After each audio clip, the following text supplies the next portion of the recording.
I can look at the body as cells, or I can look at it a community of cells, a flock of cells, or I can look at it as a single entity. And I really, really wanted there to be an answer as to which it actually was. And this question arose from my stem cell research. And I started to get obsessive about it. And I was walking down the street one evening in New York, down 19th Street, and I got to Park Avenue, and I wanted to cross the street, and there was a do not walk sign. And so I'm standing there, and in my head, I'm thinking, am I a body or am I cells? A body or cells? Body or cells? And then the light changed, and people started to step off into the intersection, and I couldn't move because my leg had become a flock of cells, and I didn't know how to direct it. I'm Michael Max, and this is Geological, the podcast that curates East Asian medicine and methods through the power of conversation. People come to us looking for a fix, ideally a quick one, which is something I'm happy to provide for them if I can. One of the problems with acupuncture is that sometimes we get ridiculously fast results. People feel different within the space of a treatment. Sometimes it's life-changing. And so acupuncture gets a reputation for being kind of magical. Patients expect transformation, especially those who have unsuccessfully had their condition treated by other forms of medicine. It's not exactly the best mindset to come in with because healing unfolds at the speed of biology. I had this discussion recently with a patient. Her outlook and mood shifted notably after her first treatment. She was approaching food differently. She experienced an optimism she'd not felt in years. Some habits seemed to be changing, and then it all went away after the second treatment. Was it that I chose the wrong points? It's likely, as I had an idea about what might be helpful to her, and perhaps I was aiming at the wrong target. Was it that she didn't get the same dramatic shift in the way that she felt after the first treatment?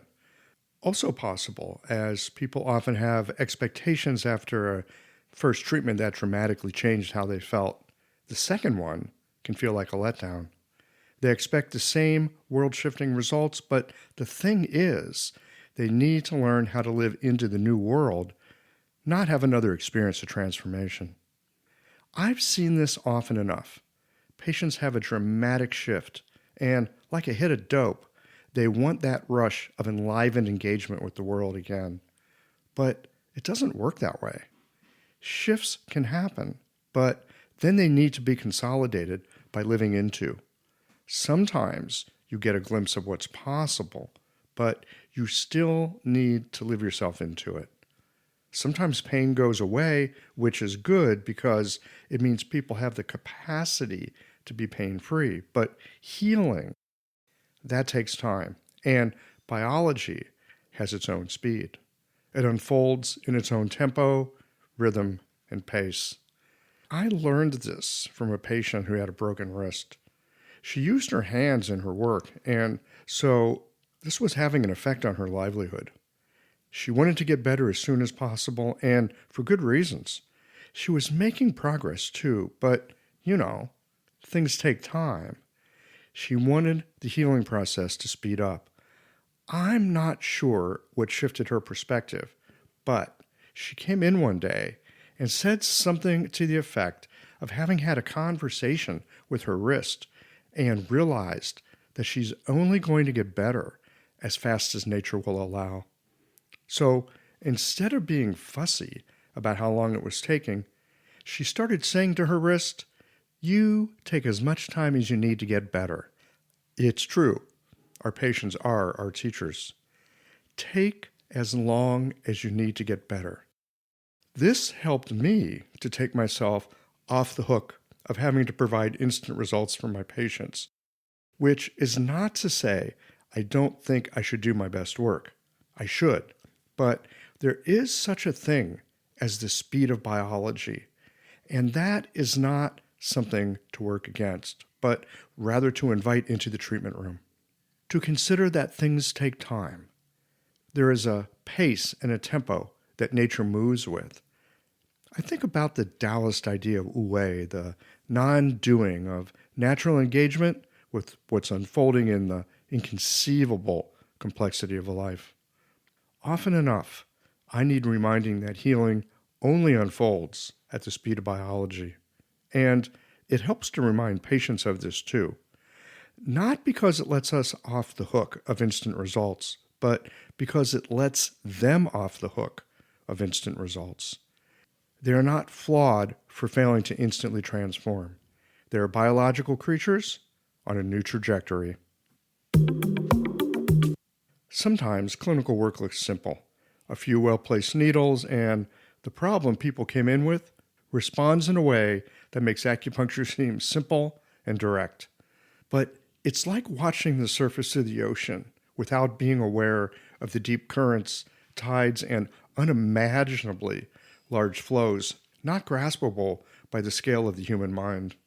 We can't completely wrap our minds around the complexity of life as it shows itself to us in the ways that we understand and don't know that we don't understand. And sometimes circumstances conspire to invite us to look differently at something that we've taken for granted. It can change everything, which is what happened to Neil Theise as he began to explore certain kinds of tissue when it was fluid-filled instead of desiccated and dissected, which is what led to the brouhaha a few years ago about a new organ that rather rhymed with the sanjiao. Of course, something that qualifies as a new discovery is celebrated as a breakthrough, and for good reason. But what is more interesting to me is the path someone takes that allows them to see what's been overlooked. We're going to go on that journey in a moment with Neil, right after a few words from the folks who make it possible for you to enjoy Qiological. Qiological Conversations come to you through the generous support of our sponsors and members. You have clinic challenges? Our sponsors have solutions. I'm always delighted to learn something new about acupuncture. If that describes you as well, then the Needle newsletter is for you. And would you like to be able to better help your patients by understanding their blood work? Jessica Parker can take you on that journey. Later in the show, you'll hear why I use Jane to make my office run smoothly. And Blue Poppy reminds us that there is no such thing as a small detail. Your focus and intention are important. Do be sure to visit the sponsors page on the Qiological website to take advantage of all the special offers our terrific sponsors have for listeners of the podcast. I suspect that, like me, you love acupuncture. The Needle, an email newsletter brought to you by a manual of acupuncture, provides you with useful clinical insights. Ever feel overwhelmed by what's going on in our world of traditional East Asian medical research? The Needle's fortnightly update not only summarizes findings from the latest trials, but also connects them with classical acupuncture theory and insightfully translates complex data into bite-sized, practical applications. To keep you on your toes, each issue features a point identification quiz to test your acupuncture knowledge, as well as exclusive offers from carefully selected partners like ChingSelfCare.com. Keep your practice informed and up to date. Sign up for free by visiting a manualofacupuncture.com and click on the Needle newsletter at the top of the page. Your patients are so tired of hearing that their labs are normal, especially when they are clearly suffering. You can be the one that finally shows them why. I'm Dr. Jessica Parker. Join my 10-week functional medicine cohort for acupuncturists. I'll teach you exactly which labs to order, how to interpret those results through both the Eastern and functional medicine lenses. Imagine being able to confidently explain to your patients exactly why they're exhausted when they've been told time and time again that everything is just fine. And as acupuncturists, you're already amazing at reading the body and finding the root patterns. But what if you could see the microcosm of the body in a simple blood draw? Labs are not just data, but another vital sign. In this cohort, you'll discover how to spot things like thyroid dysfunction, hormone dysregulation, and hidden inflammation that Western lab interpretation often overlooks. Join me at drjessicaparker.com to elevate your practice and finally give your patients the complete answers that they've been searching for.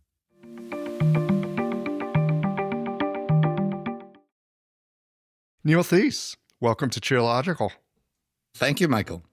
So you're kind of famous in Chinese medicine circles because you're that, you are. I know you're not in Chinese medicine, but you're famous in Chinese medicine circles. I know you've got a set of credentials like longer than my arm. Not that my arm is long, but still, you're a doctor. You've done all kinds of things. You're liver pathologist, but you're famous. You're kind of famous in Chinese medicine circles because you're the guy who came out with this thing about interstitium. Yeah. Yeah, I did that. And, all the Chinese medicine people are like, oh, well, they finally caught up to us. That's the triple burner. Hooray. Right. Exactly. Yeah. You're the guy. Mm-hmm. And not that I was looking for the triple burner, but also not that I haven't had an interest in Chinese medicine, other cultures of health and healing, as I like to say, in general, with the question of it's just one body. So how are they all fitting together? And I've had a lot of friends in with diverse practices. And I live in New York City.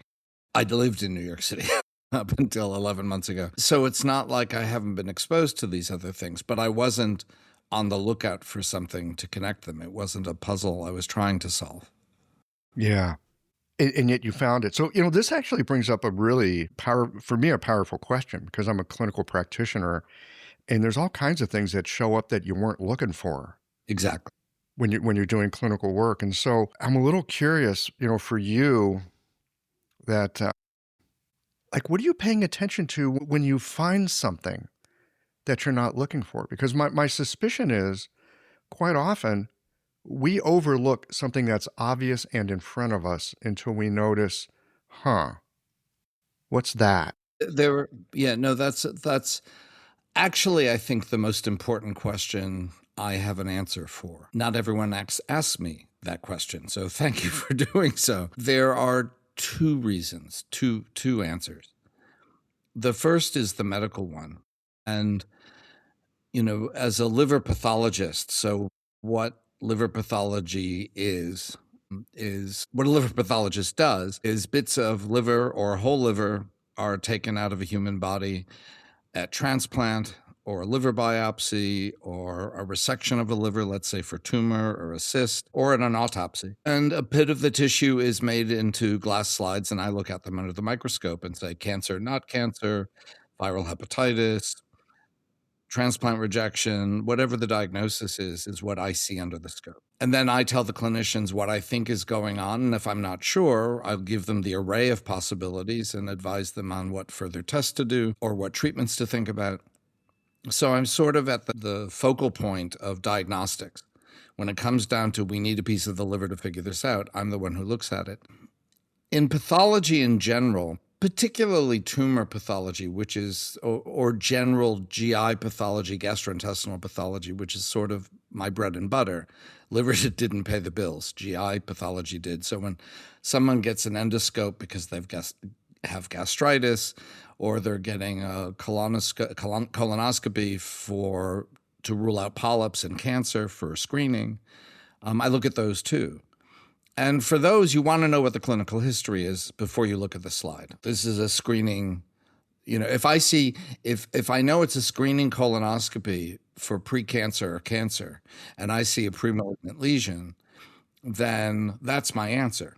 But if I see a biopsy for diarrhea, which I would think would be inflammatory, infectious, but I see a premalignant lesion, then I'm going to think of a whole host of other possibilities. So the clinical information comes first in most areas of pathology. So you've already got a road you're kind of running down. You're looking for certain things. Yeah.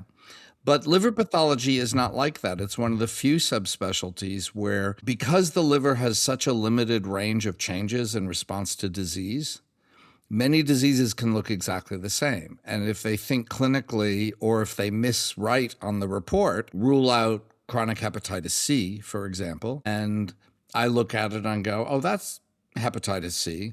But it turns out the person who was filling out the form just assumed it was hep C, and it's actually rule out autoimmune disease. Completely different answer in the biopsy, and completely different set of tests I might want to do additionally, recommendations I'd make, et cetera. So in liver biopsies, we don't look at the history. We look at it blind. And we see everything we can find on the slide and then put it together and then create a list of what the possibilities are and then look at the clinical history and try to solve the puzzle. So by my medical liver pathology training, my practice is to look and not assume. If I see something that's out of the ordinary or a little bit different, I'm prepared to take note of it because that's my job, to look for the changes. Right. Wow. Yeah. And so that has actually served me very well in liver disease in general. I mean, before I got into interstitium work, all of my clinical work and most of my basic science work related to livers, because that's what I was seeing and that's what I'm trained in. Even when I did stem cell biology, I became a stem cell biologist around the turn of the millennium, it's because I had seen funny changes in a post-transplant liver biopsy that I thought, wait a second, where are those cells coming from? And asking that question led me down a rabbit hole that turned into becoming an adult stem cell biologist.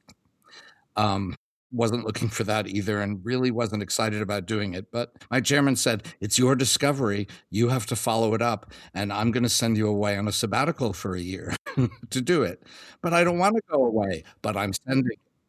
Yeah, I just wanted to stay home and stay cozy. So that's the liver side of things. But that has always fit really well with my Zen Buddhist training, which is the practice of Zen meditation.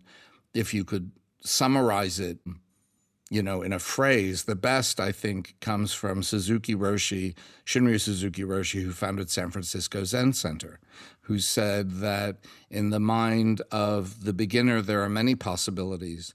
In the mind of the expert, there are few. And so if you assume you know what you're seeing, then you're not going to see something you're not expecting. And you're going to miss discoveries.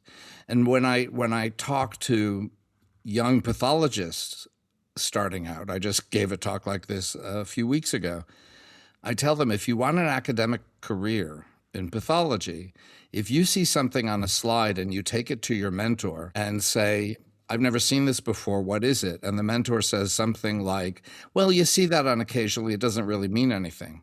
That's an academic career. That, it could even potentially be a Nobel Prize. And it can be a stem cell sabbatical as well. Right. Yeah, exactly. It can be all sorts of things, or it can be a bloody pain in the ass. And yes. Well, often these fantastic discoveries and these amazing loops and paths that we can go down, which in some ways are wonderful and illuminating, are also a pain in the ass. Be careful what you wish for, but it's all worked out well for me in the end. So I'm doing okay.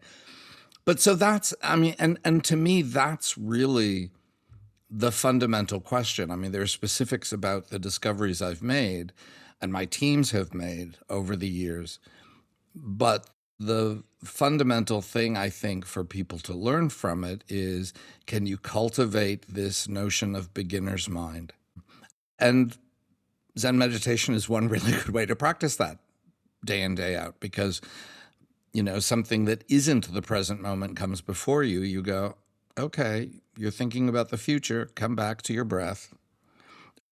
You're worrying over something that happened, come back to the present. Mm-hmm.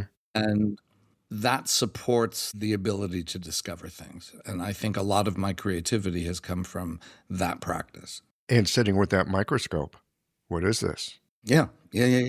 Right. Do I know it? I'm really struck too, Neil, by the digestive work, right? The digestive tract work that you were doing. You know what the diagnosis is. You know what they're going in for. Mm-hmm. You're already preset. So that's one way of looking. We're going to confirm or deny. Liver, that's more like a Zen meditation. Yes. Here's the thing that I find both helpful and hindering in clinical practice. As a clinician, people come in, they tell me what's going on. I think I've seen it before. In fact, I've treated it successfully before in someone that looks like this person. And okay, so it either doesn't work or as I'm doing my assessment, there were things I noticed. And it's like, well, that's weird. That doesn't make sense. And it's easy to sweep it to the side because, well, I know what I'm looking at and I've been successful at this. And I want to be successful with this person because that's what they're paying me for. Right. But the key thing there is you say to yourself, I know what I'm looking at. And what that actually is cloaking is, I know what I'm expecting to see. And we condition ourselves. I mean, to some extent, to function in the world, you have to aim for that. Yeah. So this is a bit of a tangent, but not. But this is how my brain works. My mom, in her last 6 months of her life, lost her short-term memory. But she didn't have other forms of dementia or anything. She simply lost her short-term memory and needed 24-hour home care, et cetera, and wound up sort of in a bliss state for much of that time. And she had been an anxious woman my entire life. Like, I had a lot to cover in therapy. But now I said to her some years into this, how do you stay so happy? You're even smiling when you're sleeping now. And she said, well, I no longer worry about the future and I can't remember the past. So all I have is the now. And when you live in the now, you're happy. Wow. But she needed 24-hour home care because she didn't know what time of day it was. She didn't know how to make a cup of tea for herself. To be fully present in the moment, you probably aren't fit to live in the world in an adaptive, successful way. So to live in the world, we have to pare down the possibilities for what this moment is, go with our expectations. But when it comes to clinical practice, you have to be aware that that's and it's not medical practices of different kinds that train us to do that. It's learning to walk and talk and to interact with people and to ride a bicycle. Mm-hmm. Certain amount of conditioning is really, really helpful. Yeah. So, so that's kind of how I think about all this stuff. Are you sick of talking about the interstitium at this point? I know. If I get to talk, I'm not sick of it. Can't you tell? Well, I was hoping. Look, there's a lot of podcasts where, people can go find out about, how you came across it and all that stuff. What I'm curious about, what has been the downstream effect for you in doing this work, having your attention go where it's gone, and finding this, they call it a new organ, and finding this function? Actually, me and my troupe, which includes Carla and Antonio Stecco, arguably the queen and crown prince of fascia, Robert Schleip, arguably the king of fascia, Hélène Langevin, who until recently head of NIH division on complementary medicine, Rebecca Pratt and Lori Nemitz, who are high-profile academic anatomists. We've been talking for a few years. Every month we get together on a Zoom about what is the fascia, what is the interstitium, trying to go back to basics. And we published a paper about 1.5 years ago saying that the fascia and its interstitium should be considered an organ system. There's never been a new organ system. There's a new organ every 2 years or so. Before, the interstitium was the new organ. The mesentery was the new organ 2 years before. 2 years after, there are 2 or 4, I can't remember, tiny little glands in the throat that were put forth as a new organ. So mesentery is 79th, interstitium is 80th. These 2 little things are the 81st. But no one's ever had a new organ system before. So I certainly don't get tired of talking about that. But that, when we first published our stuff, we were thinking in terms of, could this be an organ? It wasn't in the original paper. That was something that came out in the press release. Our PR department was talking to me about, what is this? And could it be, is it a tissue? Is it an organ? And I thought, well, I suppose according to some definitions of an organ, it could be considered an organ. And that went viral. Pretty much because There was no other interesting science news that week. Stephen Hawking had died 2 weeks before, and it was 2 weeks of obituaries and explanations of what he discovered and interviews about how important he was. And then nothing happened. And in the middle of that, this paper where someone claimed a new human organ happened. And that's why it went viral in a really strange kind of way. Like 3 times in that week, a taxi driver in New York City looked in their rearview mirror and said, "You're that new organ guy." That doesn't happen every day. No, it doesn't. No. But the downstream effects, there's the professional aspect that suddenly I'm talking to fascia world. I wasn't aware of them. They weren't aware of me.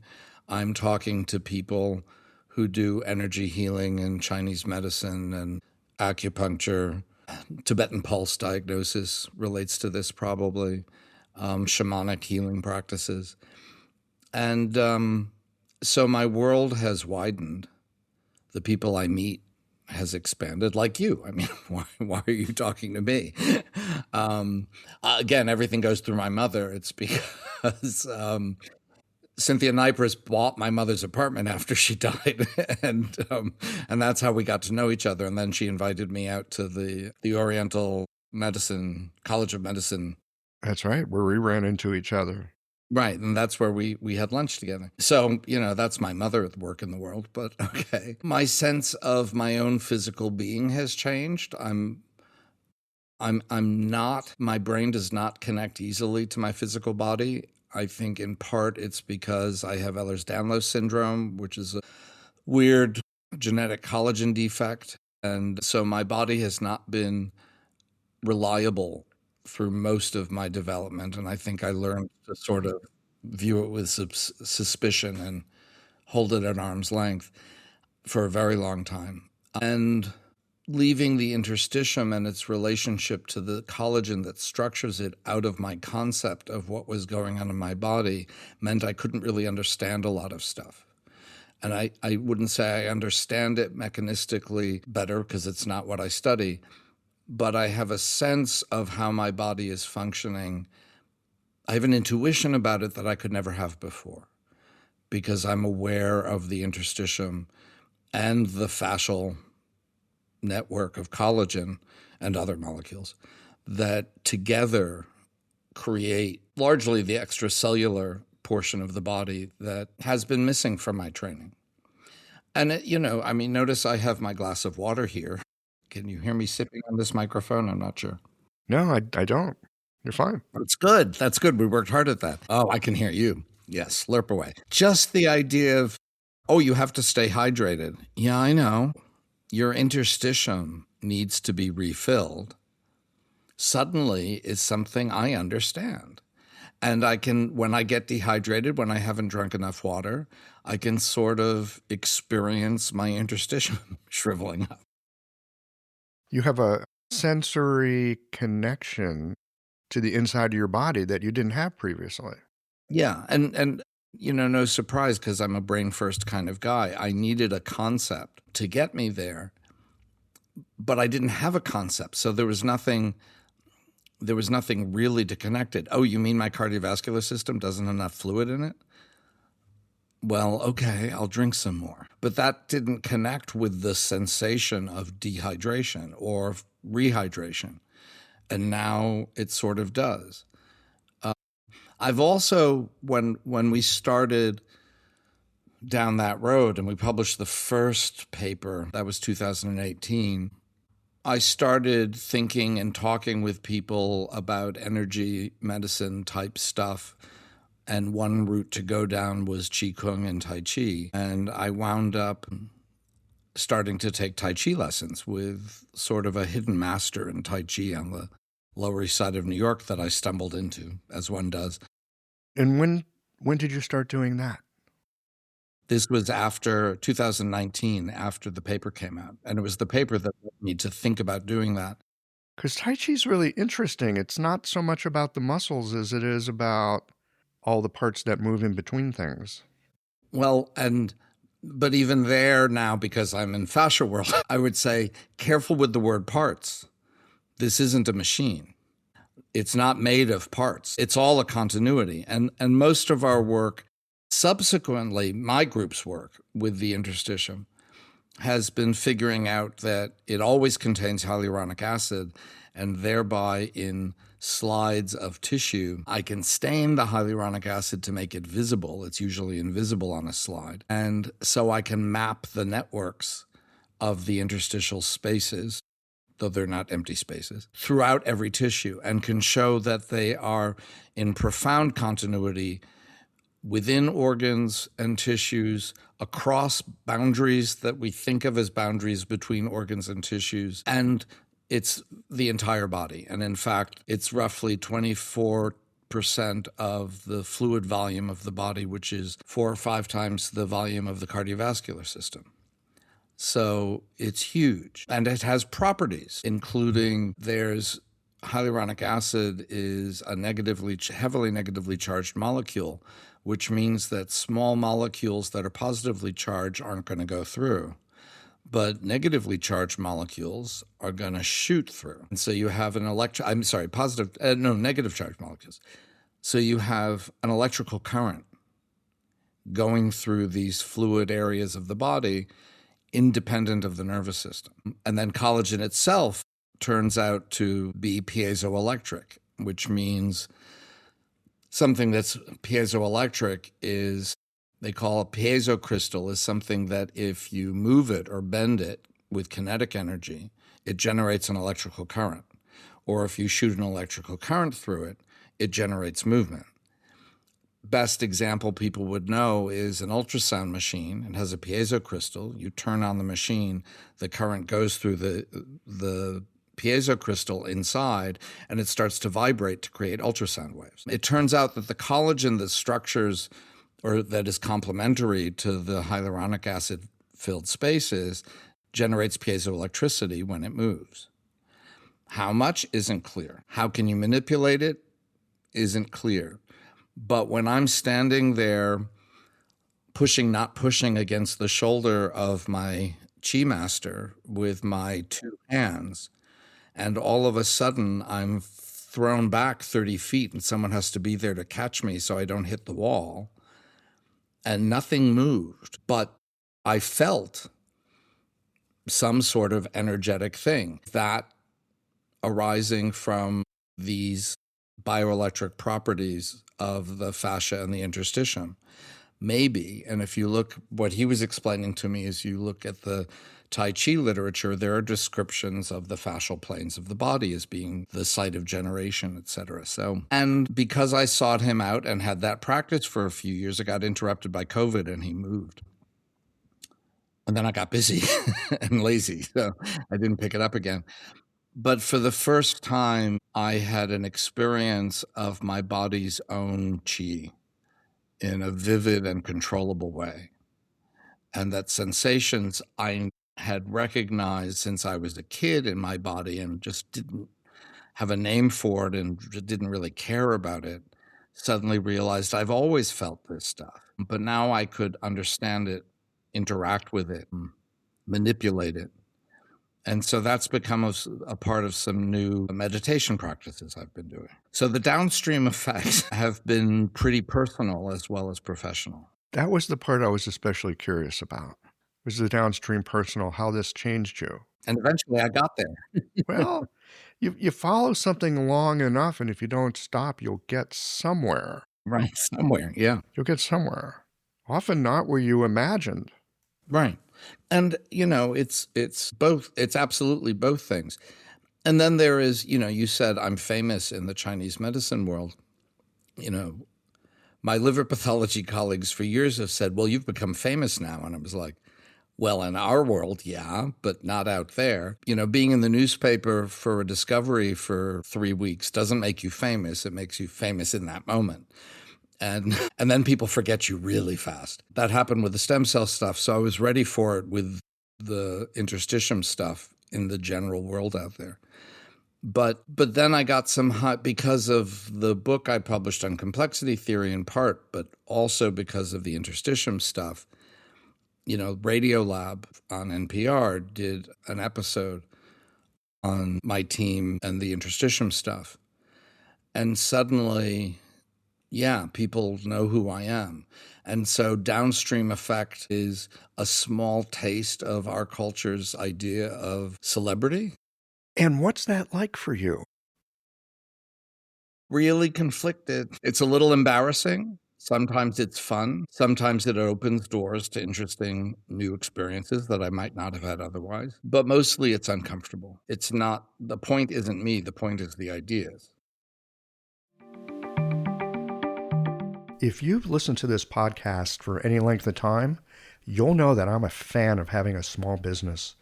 Running an acupuncture practice indeed requires attention to detail when it comes to managing your office. And that's why I use Jane to run my clinic. It's not just the excellent EMR or online scheduling system, both of which are a backbone to my practice. Jane also allows me to automate patient communications. They love getting text and email reminders from me, which helps to reduce no-shows. And because I choose the language for these communications, patients think I sent the message myself. They like that personal touch.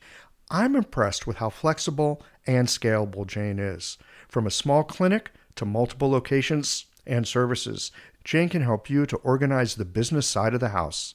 See how Jane can help you too by visiting jane.app/demo. Sign up for Jane and use the code CHEOLOGICAL to get a 1-month grace period on your new Jane account. And this is quite an idea. I mean, you said something a few minutes ago, and I know this is true. It's one of those, this is true and its opposite is true at the same time. You're saying that the body, it's not made of parts. It's a continuum. It's not made of parts. And there's a part of me, there we go, parts again.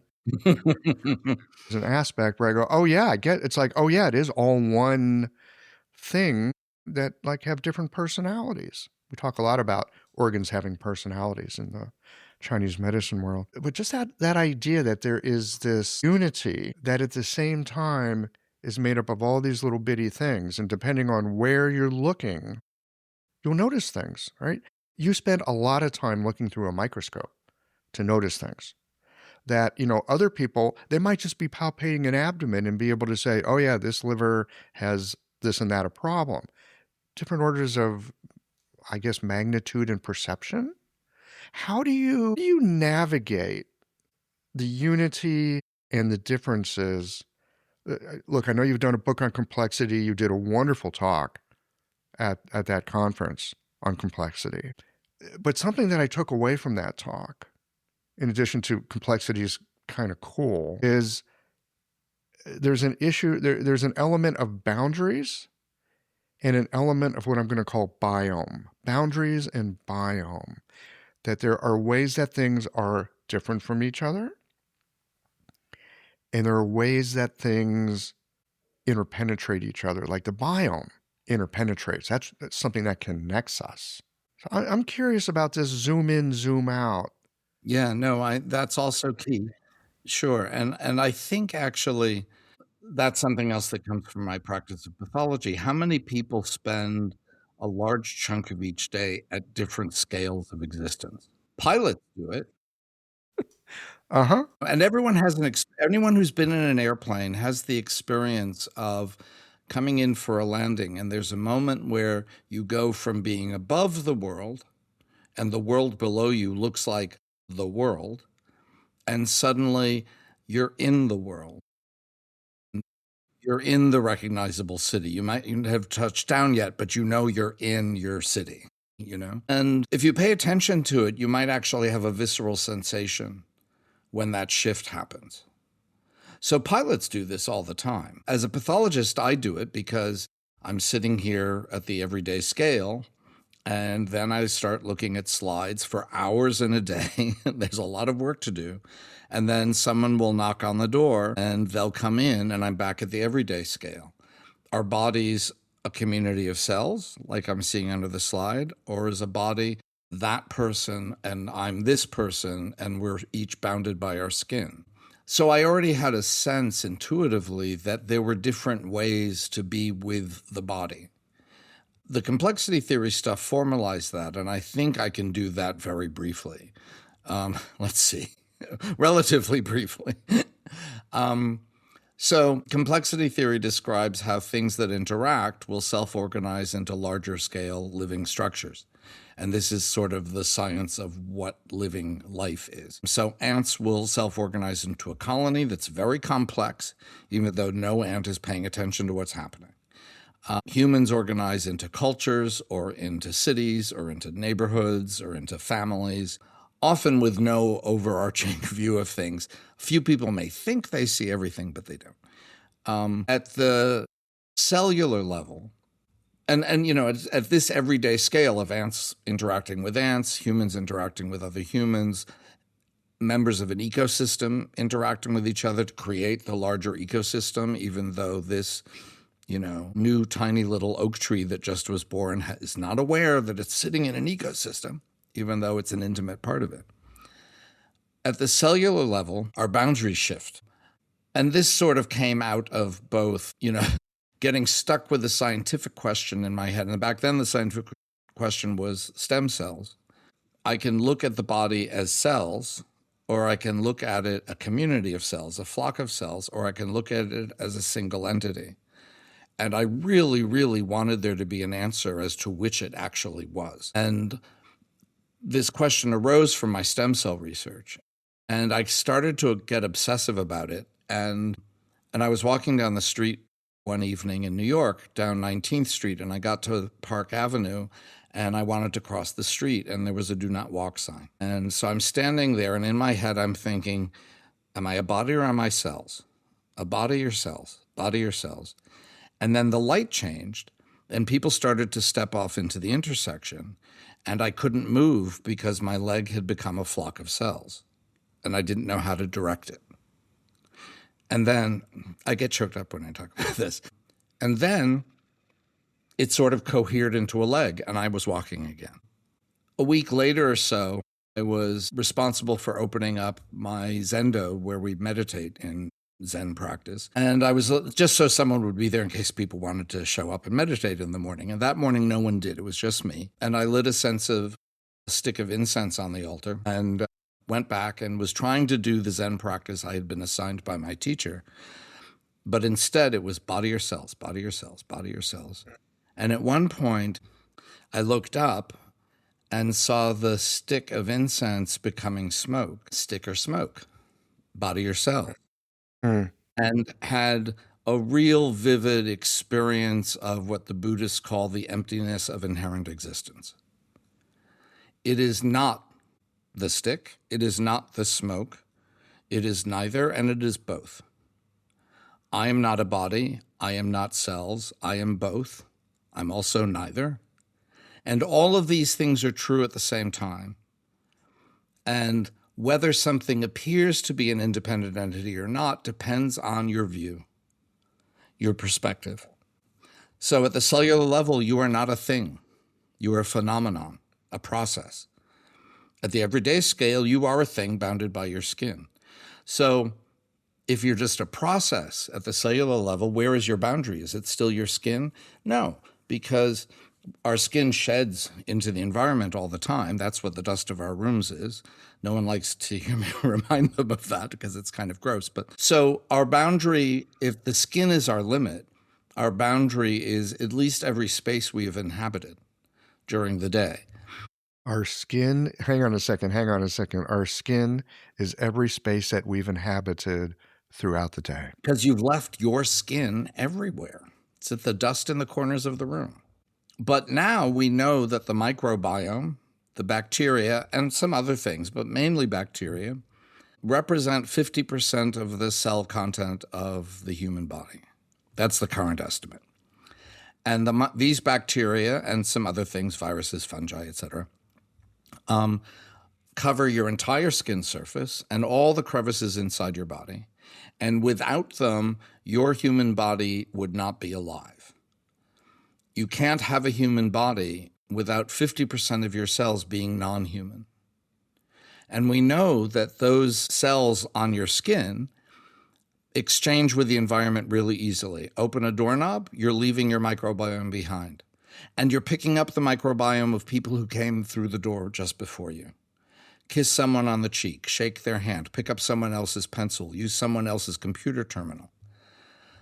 We're exchanging microbiome all the time. And we now know, this has been well studied, that if you put people and their pets in an environment, within a few weeks, their independent microbiomes will merge into a single microbiome that's uniform, containing all of them. So at the cellular level, your boundary is anyone you touched during the day. And anything you touched that was then touched by someone else. Those are your boundaries at the cellular level. So what happens at the molecular level? Well, cells are nothing more than molecules floating in aqueous solution and assembling into things that we look at as cells. But at the molecular level, at the nanoscopic level, we're just molecules in soup. And we're breathing out carbon dioxide, which is taken up by the plants, and they breathe out oxygen, which we take into our system. So at the molecular level, just with that example, our boundary is the entire biomass of the planet. We're a molecular soup that covers and invades into some parts of the planet. Everything living is a single living organism from that perspective. Does that mean we don't exist as independent, anxious creatures walking around that are separate? No, we are those things too. At the cellular, at the atomic level, what are we? Well, there's no atom that that didn't come into your body because you breathed it, drank it, or ate it from the planet. So, on the one hand, we live on this rock we call Earth, and we're independent creatures walking around worrying about these things. On the other hand, equally true, in 3.5 billion years, the atomic substance of the planet self-organized into beings that think of themselves as separate, but in fact are just another expression of the planet. And the last step is you go down to the quantum level, and there's no boundaries at the quantum level. Non-locality, entanglement. You have an electron over here. Yes, this electron is here, but it also extends out to the limits of the universe. And every other electron and proton and atom, et cetera, extends out to the limits of the universe. And everything, there is no separation at the quantum scale. So what are your boundaries? Everything. So how do I navigate that? I remind myself to note which scale I'm looking at or choosing to interact with. And keep in mind always that by making a selection, I'm excluding things that are true about the system I'm interacting with. And if I want to capture those things, I will exclude these other things. What I talk to with a lot of, in fascia world, I talk to a lot of people who, osteopaths, rolfers, craniosacral workers who have very fine, well, you as an acupuncturist, you have very fine physical sense of what's going on in the body that you are approaching to interact with. For some of you, not for me, but for some of you, it doesn't even require touch. You have a sense before you get there. Well, at the atomic level, at the quantum level, where your body is an electromagnetic generator. We know the heart, the brain, etc. I just described to you the skin and the fascia, creating a three-dimensional electromagnetic field that you walk around with that probably has substructure.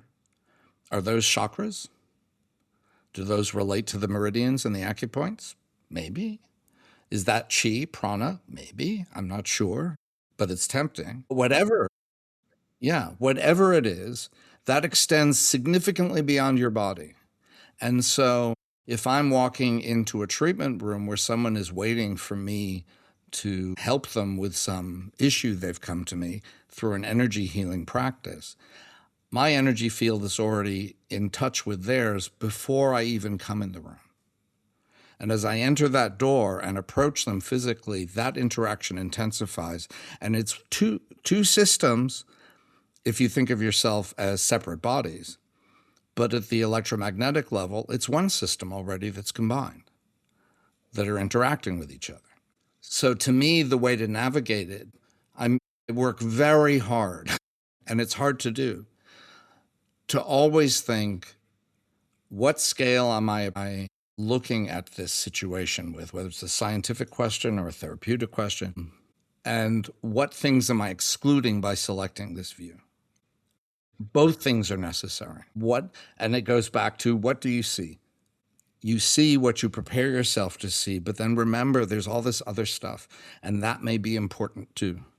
And we have therapeutic interventions at all those scales. So if I break a bone, I want a carpenter, go see your orthopedist. Get a cast on it. Though if it doesn't heal, putting an energy generator on it or getting some acupuncture to stimulate the non-healing site, or some energy healing to stimulate things joining, I've done that. I've had to do that. The cellular level, bone marrow transplantation, fecal transfer for microbiome changes in the GI tract may be examples of that. At the molecular level, give me an antibiotic, give me an antidepressant, give me an anti-blood pressure medication. At the atomic level, what's your nutrition like? And all of those things are meaningful, but they're not all useful in every single circumstance. Meaningful, but not necessarily useful in a particular circumstance. Yeah. So discernment is really important. Yeah. And, so one of the downstream effects of becoming known for this kind of stuff is that people assume they know how I think about things and will approach me, why can't I do fascial manipulation for a cancer patient? Well, you can, but are you really sure you know what you're doing at the cellular level, where cancer cells are invading that tissue and you're increasing the pressure and maybe pushing cells out, so increasing metastasis? Are you aware that there's experimental data that suggests that's true? But people come to me who have, and often it's because it's areas of medical practice that are suppressed, that are sort of trying to demonstrate their importance and utility. Mm-hmm. And that's within Western medicine. Western medical practices within allopathic medicine have that as, not as much as, but similar to what happens with people coming in with practices from other cultures. You have to be careful. It comes down to the number of patients I've had who are HIV positive back in the day when there was no treatment and they had AIDS. And they were saying, well, Western medicine has nothing to give me. Well, check out these other modalities, but Western medicine does have things. You have cancer. Do you really want to rely on acupuncture to treat your cancer? Get your acupuncture to help you deal with everything that's happening, including the allopathic-based treatments. But the only things we know that are really going to likely help somewhat for some cancers is the modern medical stuff. So it cuts both ways. I don't want my Western-trained sleep doctor to ignore, because I have sleep apnea too, to ignore the possibilities where acupuncture or energy practices or doing Tai Chi or might be helpful for my condition, but nor do I want friends of mine or family members who have life-threatening diseases to say, well, I don't believe in Western medicine. I want to rely on these other things. At both ends of the scale, seek out all the possibilities and find out how they're going to be helpful and complementary to each other. When I was in the 8th grade, back in those days, girls took home economics and boys took shop class. And I loved shop class. I loved making things. I wasn't very good at it. Yeah, me too. But it was incredibly satisfying to make things and to try to figure out how to make things. We had a teacher, and I've talked about him before, Mr. Bicel. I can still remember his name. Neil, he's in my pantheon of great teachers. Mr. Bicel was just a shop teacher. He's just a shop with the flat top, the whole bit, right? Mm-hmm. Mm-hmm. And this kind of like, Elmer Fudd voice in a way.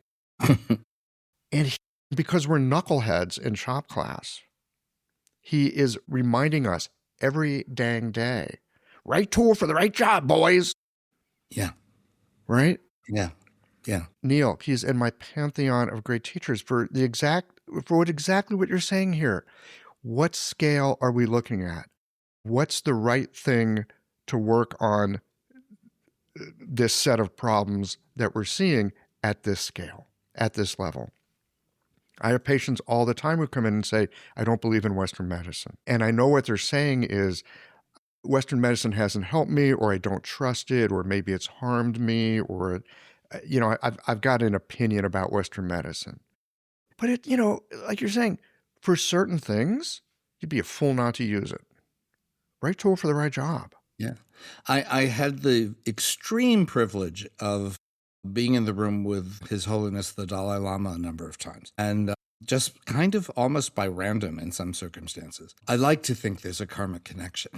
Well, there's some kind of connection, or you wouldn't have been there, huh? Right. I mean, the first time I literally bumped into him physically. And we were both like, oh, that's a story. But one time it was official. I was part of this East-West optimizing health and healing kind of conference, and he was there. And there was a question and answer period, and as there always is with him. And someone asked him, so do you have a Tibetan doctor or do you have a Western doctor? And he said, why do I have to choose? There are some things Tibetan medicine is really good for. Inflammation, aging, chronic, subtle stuff of what the body is doing. But I'm not going to go to, if I break a bone, I'm not going to go to a Tibetan doctor. I'm going to go to a Western orthopedist because I want the best cast that I can get. So that was his practice of self-care. He availed himself of whichever was he could determine the most optimal approach to, and then would support it with the other stuff. So, I talk a good game with this, but when it comes to myself, I had a funny experience the last couple of months. None of my GPs, all of whom are really solid doctors back in New York, and, being a doctor, I know how to find a good doctor. And I don't remember the last time anyone looked at, like, vitamin D levels. And since we moved to Lisbon 11 months ago, that's where I live now. That's where we built those bookcases. I have not been well. There's been all sorts of things going on. Fatigue. Well, I have sleep apnea. Maybe I need adjusting my machine settings. Limb pain. Well, I have Ehlers-Danlos syndrome and I'm getting older. Well, of course my limbs are going to hurt. I've gotten a whole bunch of new tattoos and they're not healing the way they have generally healed. I'm a really good fast healer after a tattoo, and it's not been so smooth. Huh, even with Ehlers-Danlos. Yeah. Really bad. Well, no, I didn't know what all this stuff was. The worst has been a change. I get migraines. I don't get the headaches anymore, just the visual auras, but they have gotten so remarkably intense. If some of your listeners were at the big fascia congress in New Orleans last summer, they know that I didn't show up because I wound up in the emergency room thinking I was having a stroke because the visual stuff, and I started stumbling, and it was just wild. It turned out to be a very strange, very bizarre kind of migraine. Well, last month, this new doc of mine ordered all these things that I was like, yeah, whatever, sure, I'll go get these blood tests. I have no vitamin D, like none. And when I look at all these symptoms I've had that I've seen individual doctors for here, no one put it together that, oh, what's his vitamin D doing? And so when people tell me, to me, the new term of functional medicine, that these things are looked at. What are the states of your vitamins and your minerals and in your body? I really poo-pooed it when he sent me for these tests. Now I'm taking very large vitamin D supplements and iron and folate and B12 because I'm missing those too. And it all probably relates to a change in medicine I had when we moved here, and I had 1 month of really intractable GI problems, and I probably was not absorbing. And getting older, my levels were probably dropping anyways. But when he said this, I was like, God, all right, I'll get another blood test. Levels of discernment. Yeah. Levels of discernment. And I don't know about you, I kind of like my habitual ways of discerning. That's why we have habits. We like them. Yes, they're generally useful, or they bring some kind of comfort, or there's some kind of payoff in it. Yeah, I think the comfort is the big one. Well, we are anxious beings walking around wondering, what is this? There is that. I mean, at a certain level of being a human, yeah, we're all kind of wondering, like, well, how did I get here? And what am I supposed to do about it? Yeah. And what's going to happen next? And what's going to happen next? My mother, I no longer worry about the future. I can't remember the past. All I have is the now. But most of us, I don't know how that happened to her. Maybe a little mini stroke, good for her. I'm sitting on a cushion meditating for how many thousands of hours so far? And I'm like, okay, we're working on it. It's hard. We're working on it. And it comes back to what I was asking you earlier about paying attention and how it is that you pay attention to what is usually ignored. Like, how does that happen? Again, in clinic, I've got a teacher of mine who he's been doing this forever.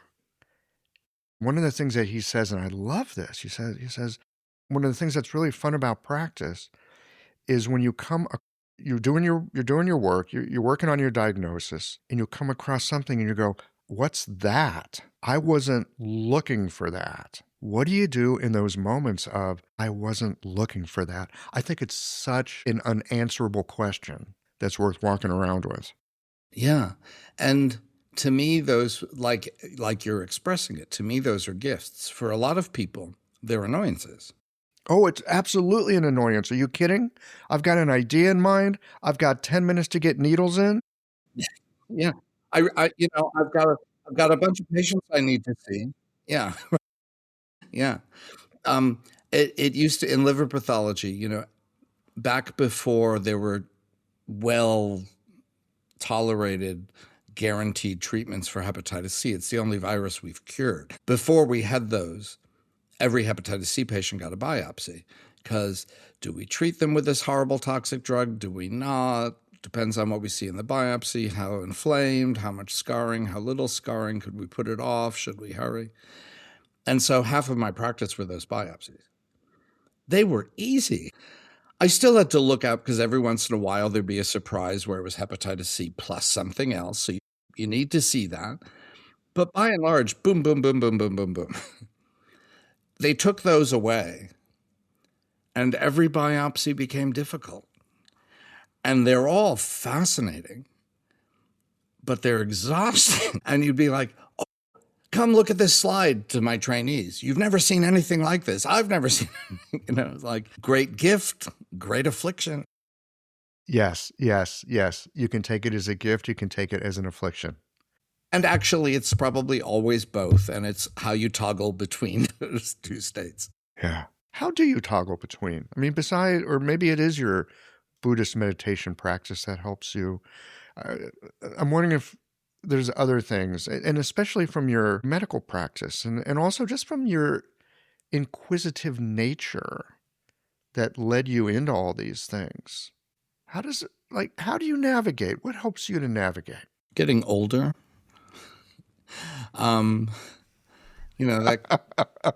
What about getting older? Pardon me, fucking wisdom of age thing. I think part of the wisdom of age is you've seen enough to realize that any idea you had about something is probably not the whole story. That's when you're a kid, you think, I've become this person. This is who I'll always be. Well, when you've done that 38 times, you're like, yeah, no, you'll be someone else next week. So, partly it's just experience, but part of it, I'm very serious. Because I have practiced it so much, because of the complexity stuff, because of the pathology stuff, the Buddhist stuff for sure, and the fact that those practices keep bringing me to new things that are of worth, that have not been seen before. How do I keep doing that? It's, you're lucky to have one of those. I've had a handful. I think partly it is all that gathers together into this constant reminding of myself, don't get stuck on the view you have. What are the other possible views? Including, I'm on this side of an argument. What are the possible views of the person on the other side of that argument? And now we're talking about the practice of toggling as an expression of compassion. Compassion for oneself, to remind oneself not to get stuck. You're only going to increase your suffering if you get really stuck in one view. But for other people too, because, there are such things at some levels of scale as right or wrong, good and bad. Mm-hmm. preferred or to be avoided. That's not true at every scale. But even when it is true, holding the other view that makes you uncomfortable hopefully allows you to see how to prevent your own self from going down similar paths and maybe having some insights into how to reach in, which is, like what I was talking about, but in an emotional way with you're an energy healer coming into a treatment room and your field is merging with that of the other person. Fundamentally, if at the lowest scales, and I actually go a little bit lower, but that brings up a whole consciousness discussion, which that it would have to be another podcast. I don't have the energy for it. Okay, we could do it on another one. So this one way of framing my stuff for some audiences is the Tibetan Buddhist perspective that the two pillars of practice are wisdom and compassion. And one way I interpret that is wisdom is seeing the world as clearly as possible with all the best ways we have of looking at it. And to me, complexity theory is one of those ways. Science is one of those ways. Mm-hmm.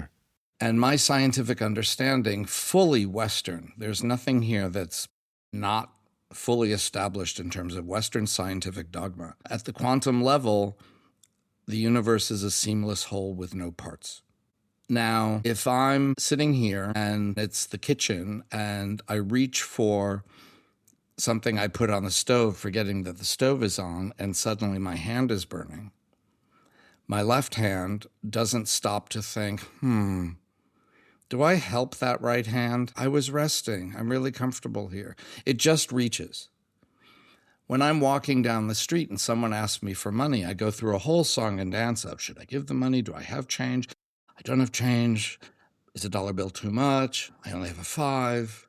I'm busy. I got to go to work. That person makes me uncomfortable looking at them. Do I really want to interact with them? But they look really sad. I should. And I'm going through all this stuff, and I will either give the money or not. And that's how most of us practice compassion, is sorting through what it takes. From the quantum scale of the universe as a seamless whole, the left hand just goes. The universe just shows up because it is all self. There is no other. And that's the source of real compassion. That if you can perceive things at that scale in some intuitive, emotional, or physical fashion, you just know what the right thing is. And it's not a thought process. It's not sorting. It's not separation. I was walking to work one day up 2nd Avenue towards the medical center, and I was in a hurry to get there. But it was like one of those cell body experiences. I had been assigned a practice in my Zen practice, and I had meditated in the morning, and it stuck with me as I got dressed and left the door, and I'm still going over and over and over. It was sort of like a mantra practice. And it's repeating and repeating and repeating. And as I'm in a hurry and I'm managing to navigate every stop sign and, stoplight in the crowds or whatever, but I'm going and going and going. And there's a guy asking with his hand out, asking for money. And I reached into my pocket for a quarter. And in the instant that the quarter touched his palm, so we suddenly became a seamless whole. And all these differences separated out. And there was no giving and no receiving. It was just, and to me, that's like the purest act of compassion I've ever been aware of experiencing. I had a dream once. This was good. Dreams are good sometimes. Someone in a dream said to me, boundaries are where one gives and where one receives. In the realm of the boundless, there is no giving and no receiving. If we stay stuck up here, do I give? Do I not give? Do I take? Do I accept? Do I not accept? In clinic, there's no such thing as a small detail. The needle you reach for, the formula you prescribe, the moment you choose to listen just a little bit longer. Your patients place their trust in you, and you deserve to place the same trust in the tools that you use. At Blue Poppy, they hold their products to the same standard that you hold your care. Herbal formulas crafted for efficiency, needles that perform the way you expect them to, clinic essentials that arrive on time. Because when your tools are dependable, your focus stays where it belongs, on your patients. No guesswork, no compromises, just steady support behind the scenes. Blue Poppy, the choice of practitioners since 1982. Cell body. Cell body. Is it a cell? Is it a body? Yeah. And all the levels in between.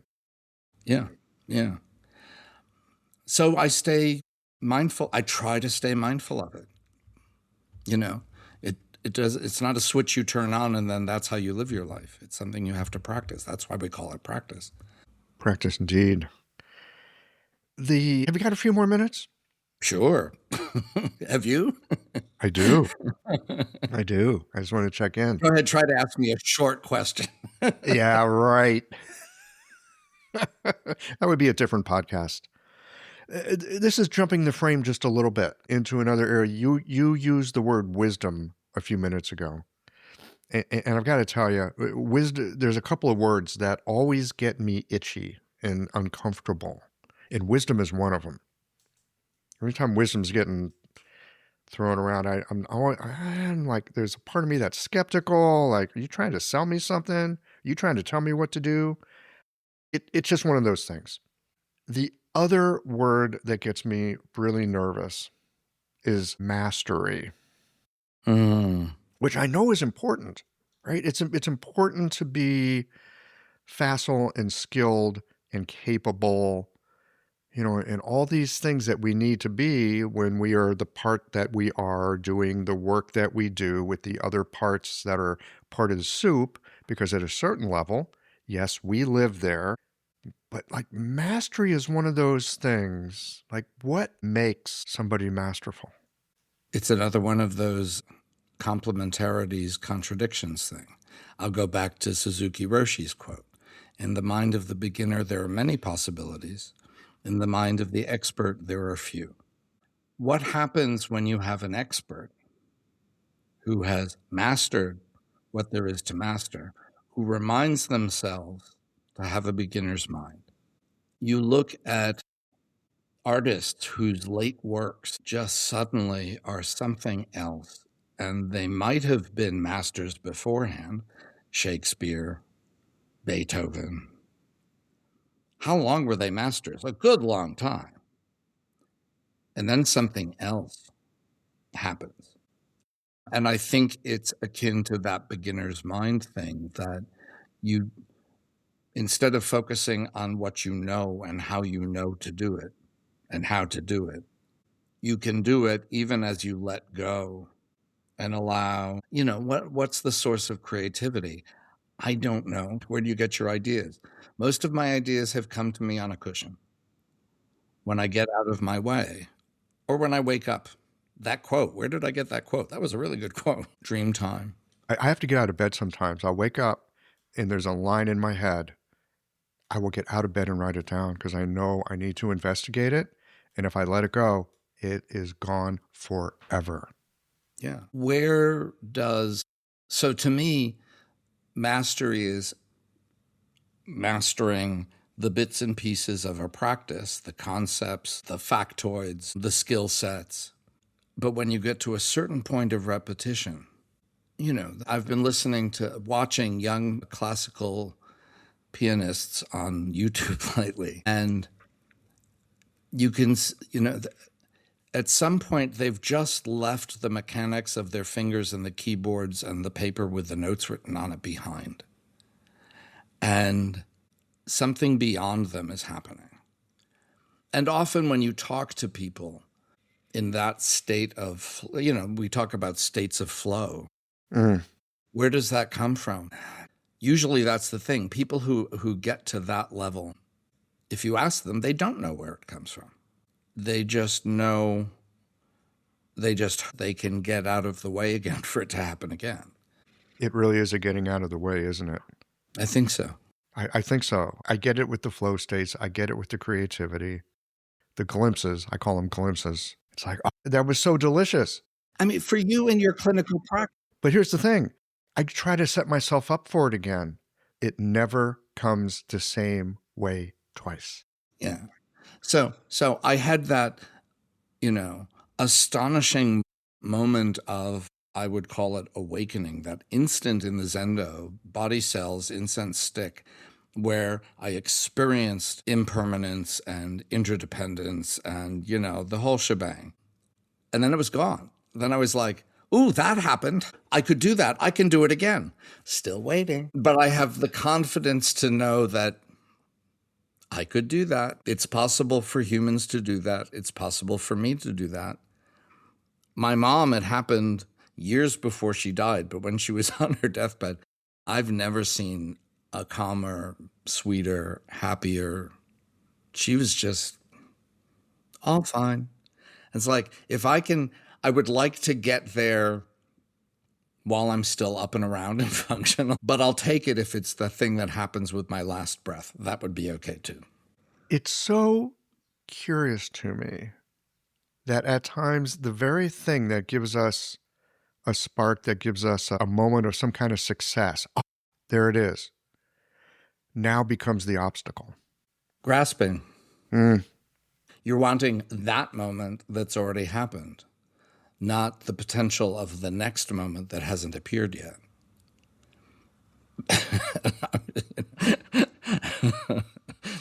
I'm not a very good Zen student. I'm pretty slow, I'll tell you. Oops, sorry. Well, I've also heard it said that things take time.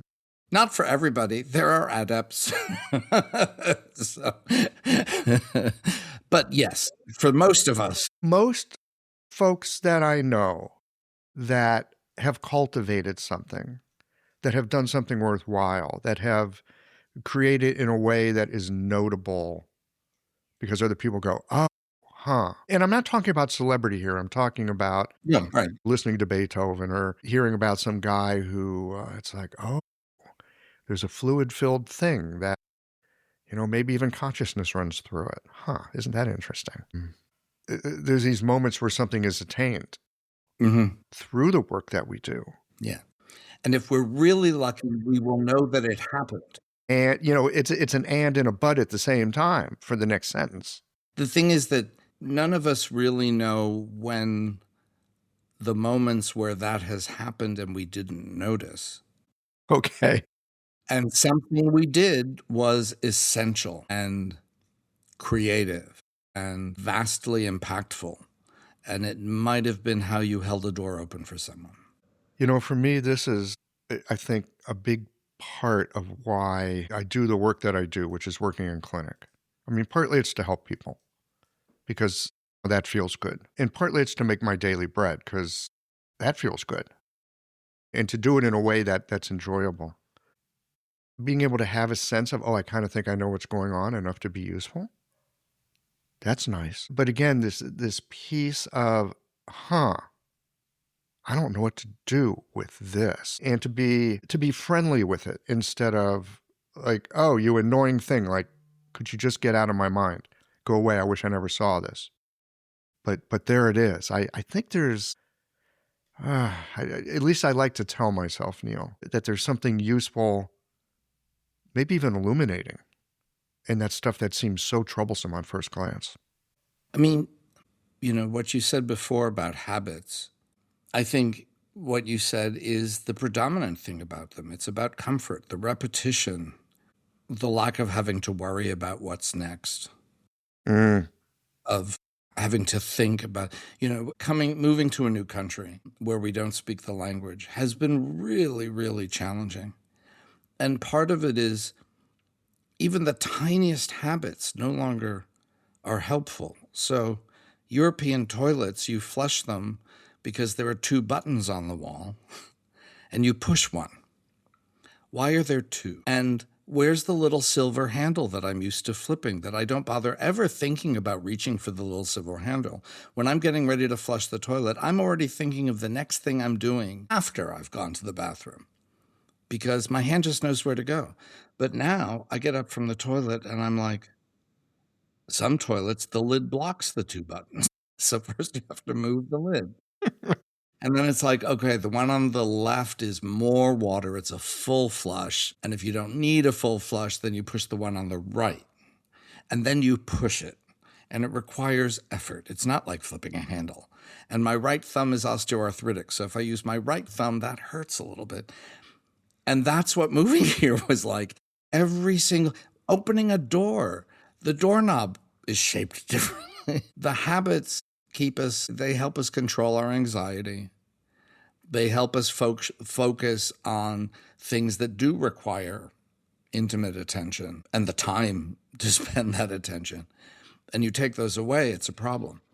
But if you're in your comfortable world where you've achieved some degree of expertise, if not mastery, and then there's a surprise, that's when you're a kid again, when everything is a surprise. And that's if you're not holding yourself too tightly, curiosity comes up. And that's fun.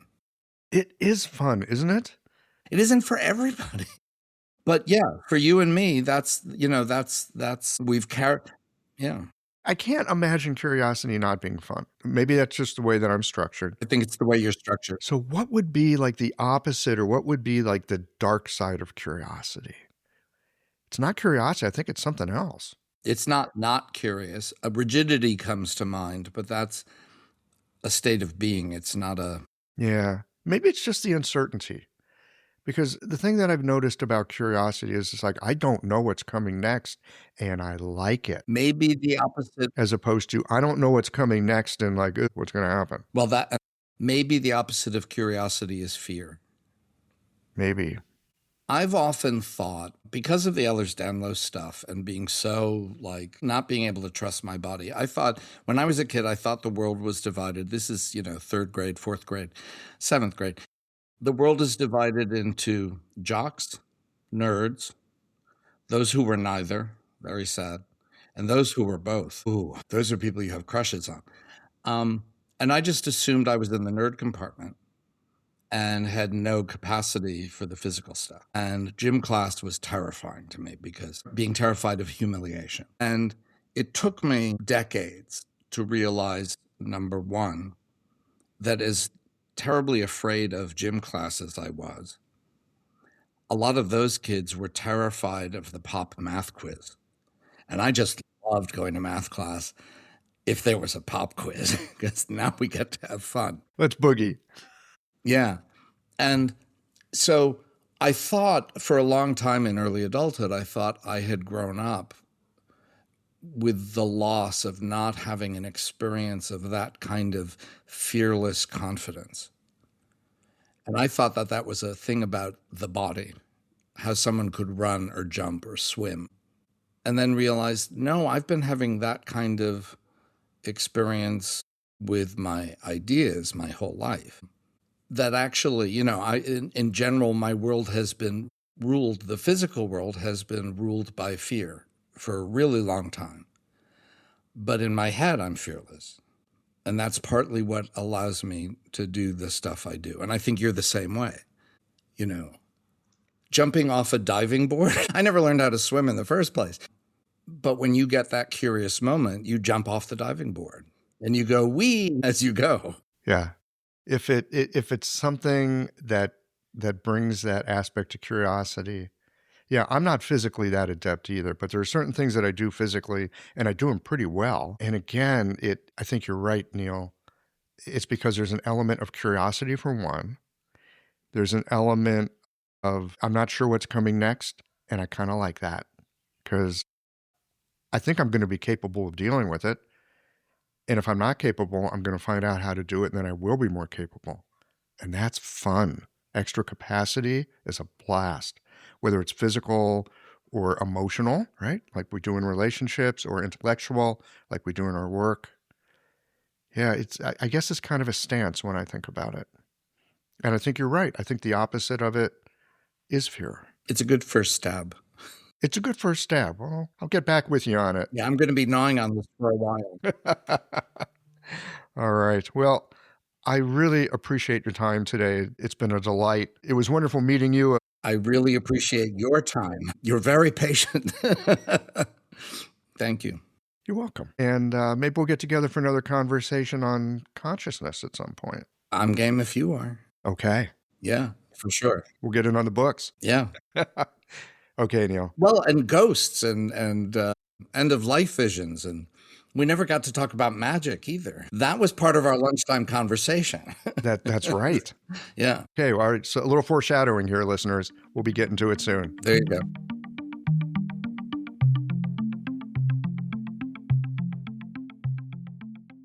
Well, that wraps it up for this conversation with Neil. I remember that moment in the midst of COVID when, as Neil put it, it was a slow news week. And so announcing the discovery of a new organ was a way to jazz up the news cycle. I suspect my thoughts about that mirrored many of yours. I recall being a bit sarcastic in some conversations around this and saying, oh, look, Western science, it finally catches up with Chinese medicine.